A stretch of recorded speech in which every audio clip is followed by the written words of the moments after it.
இந்த வீடியோவில் are you அப்படிங்கிற ப்ரைஸ் வச்சு மல்டிபிள் சென்டென்சஸ், அதாவது நிறைய சென்டென்சஸ் எப்படி உருவாக்கலாம்னு சொல்லி பார்க்கலாம். ஆர் யூ அப்படிங்கிற இந்த ப்ரைஸோட மீனிங் என்ன அப்படின்னா, நீ இருக்கிறாயா அப்படிங்கிறது தான் ஆர் யூ அப்படின்னு சொல்லணும். இப்போ யூ ஆர் அப்படின்னா நீ இருக்கிறாய்னு அர்த்தம். அதை கொஸ்டினாக நம்ம கேட்குறப்போ அந்த வேர்பை ஃபஸ்ட்டு போட்டு சப்ஜெக்டை செகண்ட் போட்டுறணும். அப்போ ஆர் யூ, யூ ஆர்னா நீ இருக்கிறாய், ஆர் யூ அப்படின்னா நீ இருக்கிறாயா அப்படிங்கிற மீனிங்கில் வரும்.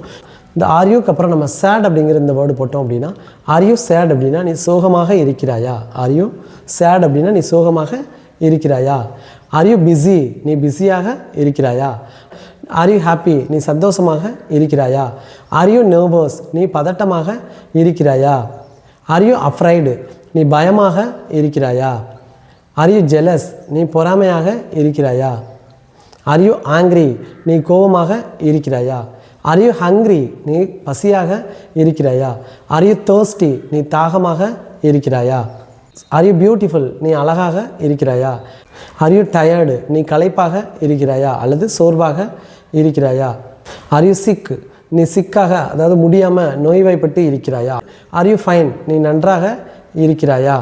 ஸோ இந்த மாதிரி ஆர்யூ அப்படிங்கிற இந்த ப்ரைஸ் வச்சு நம்ம மல்டிபிள் சென்டென்சஸ் எப்படி உருவாக்கலாம் அப்படின்னு சொல்லி பார்த்தோம்.